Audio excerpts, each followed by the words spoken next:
Bienvenidos.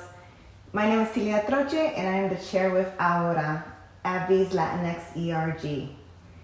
In celebration of Hispanic Heritage Month, we are putting together a digital cookbook, and one of the recipes I would like to share with you is a traditional bread recipe from Puerto Rico. The bread is called pan Sobao, also known as pan de mantequilla. Primarily they call it mantequilla because it is using a type of lard, and in this case we're going to be using shirting. So to get us started, the ingredients for this recipe will be 3/4 cups of water, also a separate container of 1/4 cup of water, a tablespoon of dry active yeast, a 1/4 cup of shortening, 4 cups of flour, unbleached flour, white flour, 4 tablespoons of sugar, and separately a 1/4 teaspoon of sugar. So first we're going to start with making our yeast. So we have a 1/4 cup of water and we have our tablespoon of active yeast. We're going to take this tablespoon and we're going to put it inside the water. The one thing you want to make sure that you're doing is that the water is at lukewarm temperature. You don't want it too hot, you don't want it too cold. Otherwise it can kill the yeast if the water is too hot. So they typically, if you're going to measure your water as far as temperature, you can measure your water from 105 to 110 degrees. We're going to go ahead and pour that guy in there. Stir that around a little bit. And then what really activates the yeast is actually the sugar. Teaspoon of sugar here. We'll pour that inside.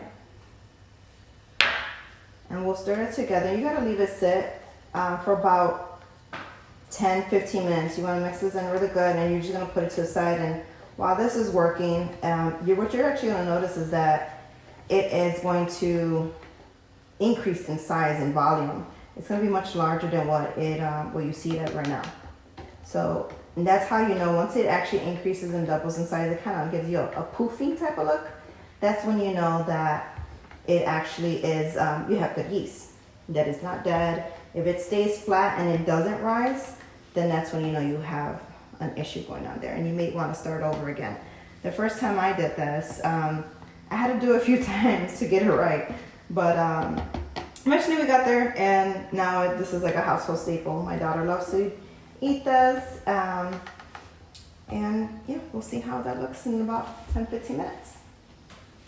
While we're waiting for the yeast to go ahead and bloom and activate, we're gonna go ahead and get our flour ready.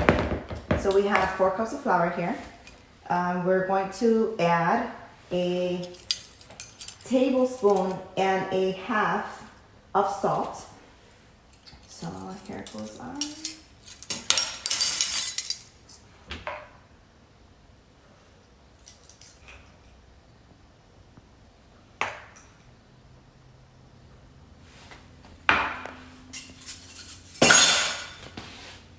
We're also going to add 4 tablespoons of sugar.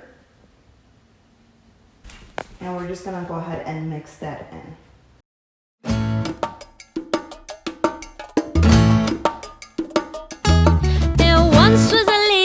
Polka dot dress with the basket on her head, filled with coconuts and cherries, ripe bananas and blueberries, and her lips were ruby red. All the people of the town would come and gather round just to listen to her song. With a smile she would say, "It's such a lovely." So while we're waiting for our yeast to continue to bloom, we have 3/4 cups of water, and we have a 1/4 cup of shortening. So here is where we're going to go ahead and mix our water with the shortening. Everybody sing along, singing la ti da ti da ti da da, and move like this. So 10-15 minutes has passed and this is what our yeast looks like now.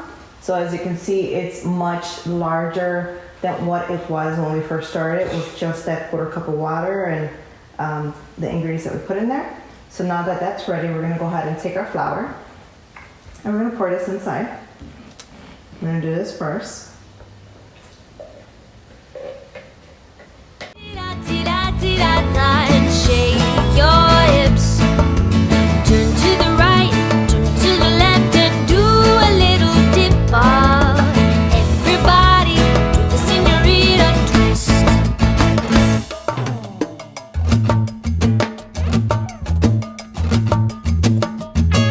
Then one day the lady in the polka dot dress with the basket on her head came by mi casa, and before she would pass us.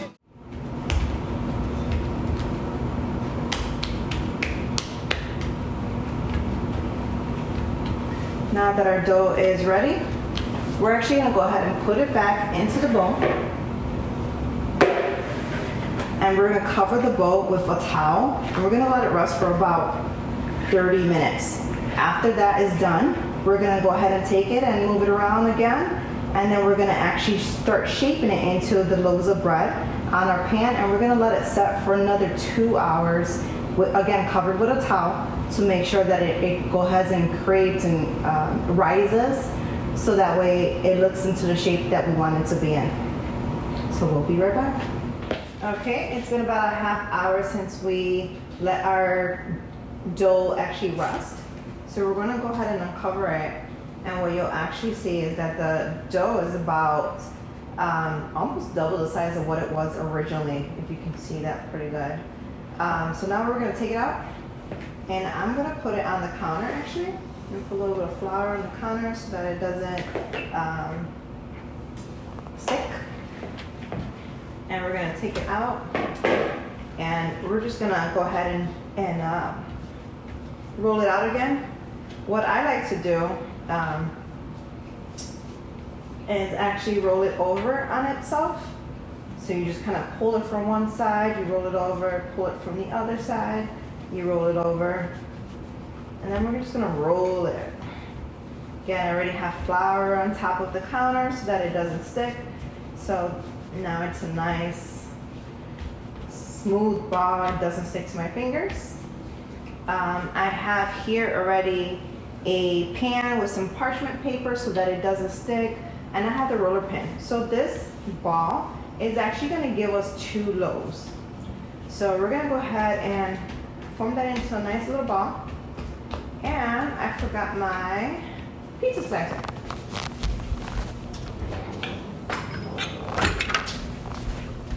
So here goes the pizza slicer. I'm literally going to take this dough and I'm going to cut it in half.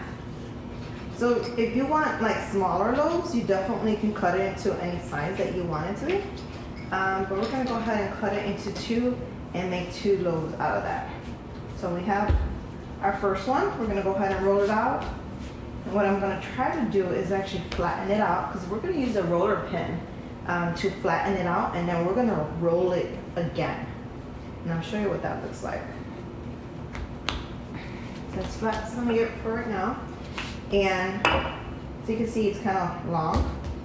I'm going to go ahead and start rolling it out. This will give you a nice little good workout for sure.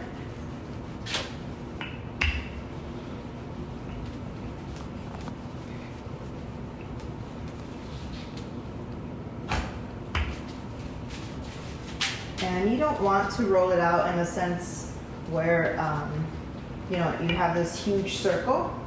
You kind of want it to be more of a rectangular-ish type of look. And it's up to you how thin you want it to do it, or how big you want your loaf to look, etc.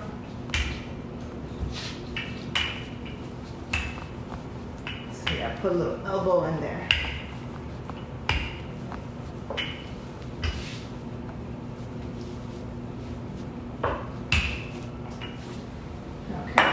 So what I'm going to do is actually pinch the ends here on both sides. And then I'm going to roll it, pick it up from the side. I'm literally going to roll it over.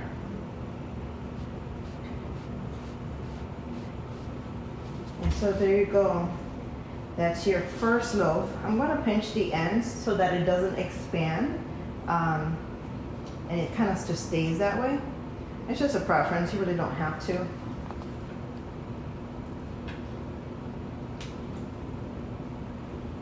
You really want to make it look really pretty. You know how sometimes when you see bread and it actually has like the little lines in there? You can do that as well. Get yourself a really nice sharp knife. Hopefully this works. And you're just gonna cut it through.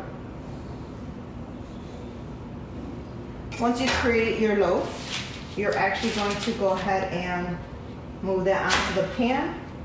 You're gonna do the same thing for the second dough.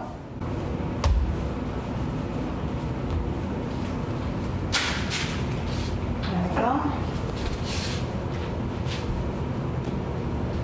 And now it looks like a great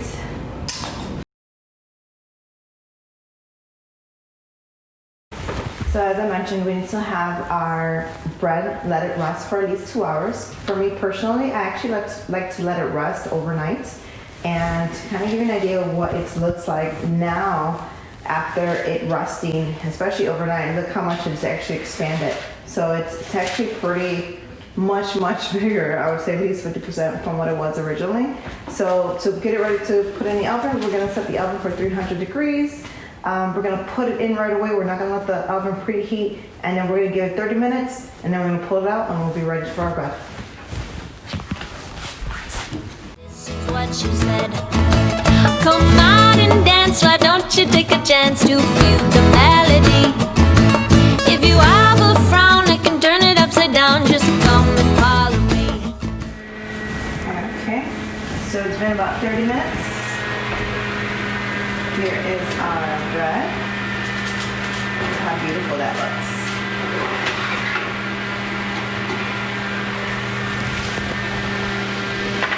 Alright, 30 minutes and it is done.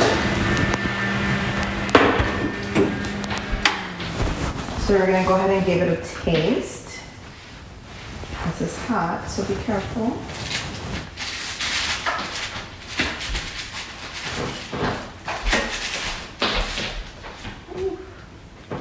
You see that? It's hot. And there you go. Nice fresh bread. It's soft.